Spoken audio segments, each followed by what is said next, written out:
बिहार की राजनीति में जिस तरह घटनाक्रम सामने आ रहा है, उसने सभी को कहीं न कहीं आश्चर्यचकित कर दिया है। क्योंकि ऐसा लगता है कि बिहार की राजनीति ने उन राजनीतिक मान्यताओं को एकदम ध्वस्त कर दिया है, जहाँ पर राजनीतिक आदर्श की बात की जाती है, राजनीतिक शुचिता की बात की जाती है। क्योंकि नीतीश कुमार और बीजेपी के तमाम नेताओं के जो बयान पिछले दिनों आते रहे हैं, उसने और आज के घटनाक्रम में कहीं भी कोई आपस में मेल-जोल दिखाई नहीं देता है, ज़मीन-आसमान का अंतर दिखाई देता है। क्योंकि आप सभी जानते हैं जिस तरह के बयान इस समय वीडियो वायरल हो रहे हैं, वह ये बताते हैं कि किस तरह से बीजेपी के नेताओं ने नीतीश कुमार को लेकर तमाम तरह की तल्ख टिप्पणियां की हुई थी। और जब बिहार विधानसभा के अंदर जब नीतीश कुमार ने जनसंख्या नियंत्रण के ऊपर जो बयान दिया था, उसके पश्चात तो बीजेपी के नेताओं के द्वारा नीतीश कुमार की मानसिक स्थिति पर भी कटाक्ष किए गए थे। तो ऐसे में और नीतीश कुमार ने भी लगातार ऐसे बहुत सारे बयान दिए थे, जिस पर उन्होंने मरने तक की बात कही थी कि मरना पसंद है, बीजेपी के साथ जाऊँगा मैं नहीं। तो हालाँकि राजनीति अवसरवादिता इसे ही कहते हैं कि कब किसका हाथ पकड़ लिया जाए, कब किसका हाथ छोड़ दिया जाए, कब किसके साथ गले मिल लिया जाए। तो ये राजनीतिक अवसरवादिता का एक बार फिर परिचय बिहार की राजनीति में दिखाई दिया है। और साथ ही इसके साथ जो दूसरे पहलू और भी हम बात करते हैं, जैसे चिराग पासवान, जो लगातार नीतीश कुमार की आलोचना बहुत तल्ख टिप्पणियों के द्वारा करते रहे हैं। आज वह बड़े कंफर्टेबल होकर नीतीश कुमार की, हालाँकि वह कोई ना उनकी प्रशंसा कर रहे हैं, लेकिन बड़ा एक कंफर्टेबल तरीके से नीतीश कुमार के साथ एनडीए में अपने को बता रहे हैं कि हम एनडीए का हिस्सा हैं। वह आज नीतीश कुमार की एनडीए में वापसी पर बड़े एक सहमत नज़र आ रहे हैं, उन्हें कहीं कोई दिक्कत दिखाई नहीं देती है। उसी बात उपेंद्र कुशवाहा हों, चाहे जीतनराम मांझी हों या तमाम तरह के बीजेपी के नेता भी उस कैटेगरी में रहे हैं, जिन्होंने नीतीश कुमार की लगातार बहुत कड़े शब्दों में आलोचना करते रहे हैं। हालाँकि सत्ता का गणित ही ऐसा है, सत्ता का स्वाद ही ऐसा है,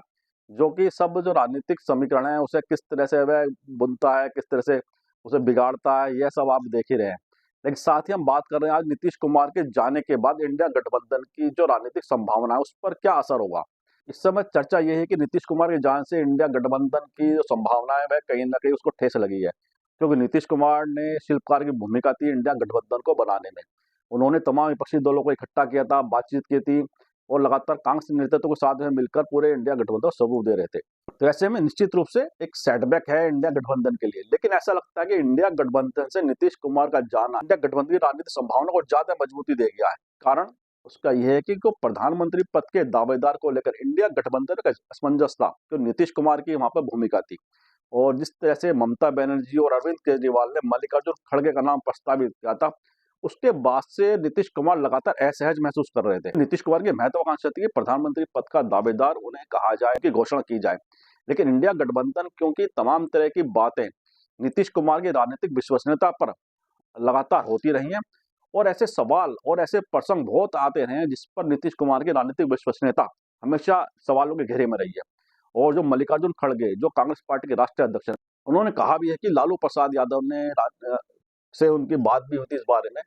तो नीतीश कुमार की जो राजनीतिक विश्वसनीयता है, उसी ने नीतीश कुमार के पैरों में कहीं न कहीं बेड़ियाँ भी डाल दी है। नहीं तो इंडिया गठबंधन उन्हें प्रधानमंत्री पद का दावेदार घोषित कर सकता था, लेकिन उन्हीं की इसी राजनीतिक अस्थिरता ने, राजनीतिक अविश्वसनीयता ने उनके लिए यह मौका गँवा दिया है। और राहुल गांधी की दूरदर्शिता कह लीजिए, राहुल गांधी की परिपक्वता कह लीजिए राजनीतिक तौर पर, और उसी वजह से ही कांग्रेस पार्टी लगातार जो विभिन्न पार्टियां इंडिया गठबंधन में, उनके लिए वह तमाम मौके दे रही है उन्हें कि वह अपना जो स्थिरता है, अपनी जो स्टेबिलिटी है, वह उसको साबित करें। इसीलिए कांग्रेस पार्टी लगातार आलोचनाओं के बावजूद भी वह पूरे गठबंधन को सीट शेयरिंग के फार्मूले को लगातार आगे बढ़ाती जा रही है, जिससे कि जो भी ऐसे दल हैं, जो भी ऐसे नेता हैं, जिनकी राजनीतिक विश्वसनीयता सवालों के घेरे में है, वह वह पूरी तरह प्रमाणित हो जाएं कि वह यहाँ पर हैं, या उनका जो थोड़ा ठिकाना है, वह दूसरी जगह भी कहीं वह अपना बना सकते हैं। तो इसलिए कांग्रेस की जो दूरदर्शिता कह लीजिए, राहुल गांधी की दूरदर्शिता कह लीजिए, वह लगातार ऐसे मौके दे रही है जो पार्टियां इंडिया गठबंधन के अंदर, खास तौर से नीतीश कुमार जैसे नेताओं को उन्होंने पूरा समय दिया कि आप अपनी जो विश्वसनीयता है उसको बनाए रखें, या अपनी जो स्थिरता है उसको बनाए रखें। और नीतीश कुमार ने साबित कर दिया फिर अपनी एक अल्टा पलटी से कि वह राजनीतिक रूप से कहीं भी विश्वास करने के लायक नहीं है। ऐसे में कांग्रेस पार्टी के राष्ट्रीय अध्यक्ष मल्लिकार्जुन खड़गे, जिनका 50 साल का लगभग राजनीतिक अनुभव है, राजनीतिक कैरियर है, कर्नाटक से वे आते हैं और लगातार उनका जो राजनीतिक अनुभव है, उसकी सभी प्रशंसा भी करते हैं और जिस तरह से उनकी राजनीतिक कार्यशैली रही है, उसकी वजह से उनका सभी जगह सम्मान भी है। और कांग्रेस पार्टी के अंदर भी यह लगातार मंथन होता रहा है कि अगर मल्लिकार्जुन खड़गे को प्रधानमंत्री पद का दावेदार घोषित कर दिया जाए तो इससे देश की राजनीति में किस तरह के समीकरण किस तरह से आगे बढ़ेंगे। क्योंकि मल्लिकार्जुन खड़गे दलित समुदाय से आते हैं और दलित नेता के तौर पर उनका बड़ा सम्मान है देश की राजनीति में भी। हालांकि मैंने कभी उसका दावा नहीं किया है, लेकिन बहुत ही जिस तरह शालीन उनका एक आचरण रहा है राजनीतिक रूप से, जिस तरह से एक मध्यम मार्ग की राजनीति के वह परिपक्व नेता के तौर पर जाने जाते हैं, तो उसमें यह बिल्कुल सामने आ रहा है कि मल्लिकार्जुन खड़गे इंडिया गठबंधन के सर्वमान्य ऐसे नेता के तौर पर आगे बढ़ रहे हैं, जो प्रधानमंत्री पद के दावेदार के रूप में जिनकी घोषणा हो सकती है। और इसको बल जब मिल गया था जब ममता बनर्जी और अरविंद केजरीवाल ने उनके नाम को प्रस्तावित किया था। हालांकि कांग्रेस के अंदर भी इसको लेकर तमाम तरह के मंथन लगातार होता रहा है और मल्लिकार्जुन खड़गे का नाम अगर प्रस्तावित हो जाता है प्रधानमंत्री पद के दावेदार के तौर पर, तो निश्चित रूप से आगामी लोकसभा चुनाव बहुत रोचक हो जाएगा। और प्रधानमंत्री नरेंद्र मोदी के सामने जो कहा जा रहा है कि कोई विकल्प नहीं है, कोई दूसरा कोई ऐसा नेता नहीं है, ऐसे में अगर मल्लिकार्जुन खड़गे का नाम प्रस्तावित हो जाता है तो निश्चित रूप से देश की राजनीति में एक बहुत बड़ा परिवर्तन देखने को मिल सकता है। क्योंकि दलित समुदाय हमेशा ये मांग करता रहा है कि दलित समुदाय से भी कोई प्रधानमंत्री पद का दावेदार होना चाहिए, कोई प्रधानमंत्री बनना चाहिए। तो इसी को लेकर तमाम तरह के राजनीतिक कयास भी लगाए जा रहे हैं, अटकलें भी लगाई जा रही हैं। और ऐसा कहा जा रहा है कि नीतीश कुमार जिस तरह से इंडिया गठबंधन छोड़कर बीजेपी के साथ एनडीए में शामिल हुए हैं, उसने इंडिया गठबंधन के लिए अच्छा अवसर दे दिया है कि वह मल्लिकार्जुन खड़गे का नाम प्रधानमंत्री पद के दावेदार के तौर पर घोषित कर दे। और ये संभावना भी लगातार व्यक्त की जा रही है कल से, और इन चर्चा को और बल मिल गया है कि इंडिया गठबंधन की बहुत जल्दी बैठक होने जा रही है और उसमें मल्लिकार्जुन खड़गे का नाम प्रधानमंत्री पद के दावेदार के तौर पर विधिवत उसकी घोषणा की जा सकती है इंडिया गठबंधन के द्वारा। और इसमें कोई दो राय नहीं है, अगर दलित राजनीति के दृष्टिकोण से हम बात करें, मल्लिकार्जुन खड़गे का नाम अगर प्रस्तावित होता है तो उससे देश की दलित राजनीति में निश्चित रूप से एक चेतना भी आएगी और एक बहुत बड़ा कहीं ना कहीं एक समर्थन दलित समुदाय का मल्लिकार्जुन खड़गे के साथ पूरे देश के अंदर खड़ा हो सकता है। और खास तौर से अगर उत्तर प्रदेश की बात करें, जैसे मायावती बसपा की जो प्रमुख है, मायावती एक दलित समुदाय का अच्छा उनके साथ समर्थन दिखाई देता है। ऐसे में अगर मल्लिकार्जुन खड़गे सामने आते हैं, उनका नाम सामने आता है प्रधानमंत्री पद के दावेदार के तौर पर, तो मायावती जी के सामने भी एक दुविधा जरूर होगी कि वह एनडीए के अकेली लड़े या एनडीए के साथ जाए या इंडिया गठबंधन के साथ जाए। और दलित समुदाय की जो इच्छा रही है, जो मांग रही है कि हमारा समुदाय से कोई नेता प्रधानमंत्री बने,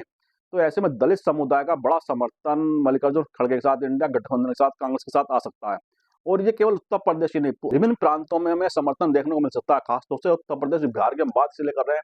क्योंकि यहाँ पर सामाजिक न्याय की जो राजनीति ने बड़ा एक अवधार अपना बनाया है। उत्तर प्रदेश के अंदर मायावती जी मुख्यमंत्री कई बार रही हैं। अखिलेश यादव भी ओबीसी की या पीडीए की राजनीति जिस तरह की बात कर रहे हैं, और खासतौर से बिहार के अंदर सामाजिक न्याय की जो नीतीश कुमार दावा करते हैं, लालू प्रसाद यादव उसके बड़े स्टेक होल्डर हैं दलित राजनीति के वहां पर। तो ऐसे में मल्लिकार्जुन खड़गे के नाम से जो विपक्षी गठबंधन है उसको बड़ी ताकत मिल जाएगी और प्रधानमंत्री मोदी जी के सामने बड़ी चुनौती निश्चित रूप से राजनीतिक रूप से बढ़ जाएगी कि वह अगर मल्लिकार्जुन खड़गे का नाम सामने आता तो उसका वह किस तरह से अपनी राजनीतिक गणित को या राजनीतिक रणनीति को किस तरह से नई दिशा देंगे। यह सवाल एकदम बड़ा हो जाएगा देश की राजनीति के दृष्टिकोण से। अगर हम बात करें बिहार की राजनीति में दलित समुदाय की बहुत बड़ी भागीदारी है, उत्तर प्रदेश के अंदर एक बहुत बड़ी भागीदारी है, और दलित नेता के नाम पर, दलित प्रधानमंत्री पद के दावेदार के नाम पर दलित समुदाय का एक बड़ा समर्थन मल्लिकार्जुन खड़गे के साथ सामने आ सकता है। चाहे पश्चिम बंगाल की बात करें, चाहे महाराष्ट्र की बात करें या कर्नाटक जहाँ से मल्लिकार्जुन खड़गे स्वयं आते हैं, और पूरी साउथ इंडिया की बात करें, दक्षिण भारत की बात करें, तो जहाँ पे कांग्रेस का एक आधार वहाँ पे मजबूत होता दिखाई देता है। लगातार कर्नाटक में कांग्रेस को जीत मिली, तेलंगाना में जीत मिली, और तमिलनाडु में वे अपने उनके गठबंधन के सहयोगी हैं सत्ता में। इसी प्रकार विभिन्न प्रांतों में जो दक्षिण भारत के प्रांत है उसमें कांग्रेस का एक जनाधार अपना मजबूत होता दिखाई देता है। और ऐसे में दक्षिण भारत के एक नेता को अगर प्रधानमंत्री पद का दावेदार बनाया जाता है इंडिया गठबंधन के द्वारा, तो दक्षिण की राजनीति में इंडिया गठबंधन के लिए बहुत अच्छी संभावनाएं और बन जाएंगी। और ऐसी बातें भी सामने आ रही है कि ऐसा कहा जाता है कि मल्लिकार्जुन खड़गे लोकसभा चुनाव भी दो जगह से भी वह लड़ सकते हैं। एक तो कर्नाटक से किसी सीट से वह लड़ सकते हैं, और साथ ही ऐसा भी कहा जा रहा है कि कुछ लोग ऐसी भी संभावना व्यक्त कर रहे हैं कि मल्लिकार्जुन खड़गे को वाराणसी से प्रधानमंत्री मोदी के सामने भी खड़ा किया जा सकता है। तो ये सब संभावनाएं, ऐसी लोग अपने अपने विचार अनुमान व्यक्त कर रहे हैं। कितनी सच्चाई है, कितना इसमें केवल ये कोरी एक चर्चाएं हैं, केवल इसमें कोई आधार नहीं है, सब बातें आने वाले कुछ समय के पश्चात स्पष्ट हो जाएंगे कि इसका कोई आधार है या नहीं है। लेकिन इस तरह की तमाम चर्चाएं राजनीतिक गलियारों में इस समय व्याप्त है। और नीतीश कुमार के जाने से जहाँ बिल्कुल इसमें कोई दो राय नहीं कि नीतीश कुमार एक विपक्षी गठबंधन का एक ऐसा चेहरा था जिसे शिल्पकार इंडिया गठबंधन कहा जा रहा था। और जिस तरह कुछ समय से पहले से ही इस तरह की चर्चाएं सामने आने लगी थी कि नीतीश कुमार कहीं न कहीं इंडिया गठबंधन को छोड़ सकते हैं, बीजेपी के साथ जा सकते हैं। और कल से जिस तरह से 2 दिन के अंदर जो घटनाक्रम घटित हुआ, खास तौर से 23 जनवरी के पश्चात जिस तरह से इसमें गति आई, उसने स्पष्ट कर दिया था कि नीतीश कुमार अब इंडिया गठबंधन के साथ नहीं, एनडीए के साथ जाने वाले हैं। और आज उस पर मोहर भी लग गई है और उन्होंने इस्तीफा दिया, फिर शपथ ली। और नीतीश कुमार राजनीति के ऐसे नेता के तौर पर हमेशा याद किए जाएंगे जो कि मुख्यमंत्री पद पर रहते हुए मुख्यमंत्री पद से इस्तीफा देने वाले और मुख्यमंत्री पद की शपथ लेने वाले मुख्यमंत्री के तौर पर वह हमेशा याद किए जाएंगे। तो शायद दुनिया में एकमात्र ऐसे वह नेता है कि जो लगातार जिन्होंने 9वीं बार शपथ ली है मुख्यमंत्री पद की, और अपने समय काल के अंदर उन्होंने 3 बार शपथ ले ली है। इस्तीफा देना, शपथ लेना शायद उनकी एक आदत में शुमार हो गया है, और वह इस्तीफा और शपथ का जो प्रारूप है वैसे अपनी जेबों में लेके घूमते हैं। तो नीतीश कुमार को लेकर तमाम तरीके से बातें की जा रही हैं, लोग हंसी मजाक में भी उनका उल्लेख कर रहे हैं नीतीश कुमार का। और बीजेपी के लिए भी नीतीश कुमार के बारे में जिस तरह से राजनीतिक जो उनकी पलटने का जो खेल है उसको लेकर उन्हें संज्ञा दी जा रही है, उसी प्रकार बीजेपी के साथ भी यही हो रहा है कि बीजेपी जिस तरह की बातें उनके लिए कहती रही है, जिस तरह की तल्ख टिप्पणियां उनके लिए कहती रही है, अमित शाह जी हों, चाहे स्मृति ईरानी जी हों, या तमाम जो उनके बड़े नेता हैं, प्रधानमंत्री ने स्वयं उनके बारे में तो एक चुनावी सभा में तक टिप्पणी की थी। लेकिन उसके बावजूद भी जिस तरह से राजनीतिक हितों के लिए, राजनीतिक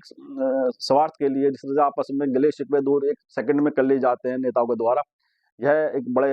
ऐसी बात है कि आम जनता तो केवल उसमें शायद केवल दर्शक के तौर पर ही अपनी भूमिका को देखती है, क्योंकि चुनाव के समय में नेताओं को आम आदमी की ज़रूरत महसूस होती है। उसके बाद आम आदमी के जो जो उन्होंने वादे किए थे, नारे जो दिए थे, आम आदमी को बताया था कि हम किसके साथ रहेंगे, किसके साथ नहीं रहेंगे, उनका कोई मोल किसी भी नेता के लिए शायद नहीं होता है। लेकिन बात ये आती है कि राजनीतिक हित अपनी जगह है, राजनीतिक स्वार्थ अपनी जगह है, लेकिन एक स्टेबिलिटी आदमी की क्या है विचारों की? क्या उसके विचारों का सिद्धांत क्या है? क्या उसकी राजनीतिक विचारधारा है? क्या उसके राजनीतिक उद्देश्य है? लेकिन नीतीश कुमार ने और बीजेपी ने या तमाम दूसरे जो अन्य नेता हैं, उन्होंने दर्शा दिया कि राजनीतिक विचारधारा का कोई मायने नहीं है, राजनीतिक जो मूल्य हैं, सिद्धांत हैं, उनका कोई मामला ही नहीं है। मामला केवल इतना है कि सत्ता का गणित अपने फ़ेवर में कैसे फिट करा जाए, सत्ता कैसे प्राप्त की जाए, चाहे उसके लिए कितने भी अदला-बदली, उल्टा-पलटी, गुलाटी कितनी मारी जाए, उसका कोई मतलब नहीं, कोई मायने नहीं है। तो राजनीतिक स्वार्थ सबसे सर्वोपरि नेताओं के लिए लगता है, राजनीतिक दलों के लिए लगता है। और ये जनता को समझना पड़ेगा कि हम कैसे नेता पर अपना समर्थन लगातार देते आए हैं, या हमें किन नेता को चुनना चाहिए। तो इन सब बातों के साथ-साथ मल्लिकार्जुन खड़गे की बात पर हम फिर पुनः आते हैं, और मल्लिकार्जुन खड़गे का नाम अगर प्रस्तावित हो जाता है, और जैसी संभावना व्यक्त की जा रही है कि मल्लिकार्जुन खड़गे के नाम पर क्यों जिस तरह सहमति इंडिया गठबंधन के बनती दिखाई देती, और नीतीश कुमार के नाम पर वह सहमति नहीं बनी थी। इसी वजह से नीतीश कुमार असहज हुए, और उन्होंने तभी से फैसला कर लिया था कि मुझे अब इंडिया गठबंधन की जगह एनडीए में शामिल होना चाहिए। और इंडिया गठबंधन की दुविधा को भी नीतीश कुमार ने अपने इस कदम से दूर कर दिया है, क्योंकि इंडिया गठबंधन के सामने भी, कांग्रेस के सामने भी दुविधा थी कि नीतीश कुमार क्योंकि सीनियर लीडर हैं, तो ऐसे में मल्लिकार्जुन खड़गे का नाम उनकी सहमति के बिना प्रस्तावित करते हैं, तो ये अच्छा संदेश नहीं जाएगा। और नीतीश कुमार ने कांग्रेस की दुविधा को खुद ही दूर कर दिया और खुद ही इससे अलग हो गया। तो मल्लिकार्जुन खड़गे का नाम प्रधानमंत्री पद के दावेदार के तौर पर हो सकता है बहुत जल्द ही घोषित हो जाए, और इससे देश की राजनीति में निश्चित रूप से एक बड़ा परिवर्तन देखने को मिल सकता है। और जहाँ दलित राजनीति में परिवर्तन आएगा, जहाँ देश की राजनीति में परिवर्तन आएगा, तो उससे निश्चित रूप से जो आने वाला लोकसभा चुनाव है 2024 का, वह ऐसा रोचक चुनाव के तौर पर सामने आएगा जिसमें कौन हारेगा, कौन जीतेगा, कोई भी पहले से कोई भविष्यवाणी उसकी नहीं कर पाएगा। हालाँकि जो समर्थक होते हैं जिस भी पार्टी के, वह अपने नेता की जीत की, अपने पार्टी की जीत की घोषणा करते हैं। लेकिन मल्लिकार्जुन खड़गे की दावेदारी के पश्चात और प्रधानमंत्री मोदी जी के सामने जब मल्लिकार्जुन खड़गे सामने प्रस्तावित हो जाएंगे विपक्षी गठबंधन की तरफ से, तो निश्चित रूप से आगामी लोकसभा चुनाव की जो राजनीतिक जो संघर्ष है, वह ऐसे एक स्थिति में आएगा कि वहाँ पर कोई भी जीत सकता है, कोई भी हार सकता है। इसकी गारंटी कोई नहीं ले सकता कि कौन जीतेगा, कौन हारेगा। इन्हीं शब्दों के साथ आज की चर्चा को विराम भी देते हैं, और आपसे भी आग्रह करते हैं इस वीडियो को लाइक करें, शेयर करें, कमेंट करें। साथ ही संवाद इंडिया चैनल को सब्सक्राइब के साथ बेल आइकन जरूर दबाएं, जिससे संवाद इंडिया के अपडेट आपको समय से मिलते रहे। आप सभी का बहुत-बहुत धन्यवाद, बहुत-बहुत अभिवादन।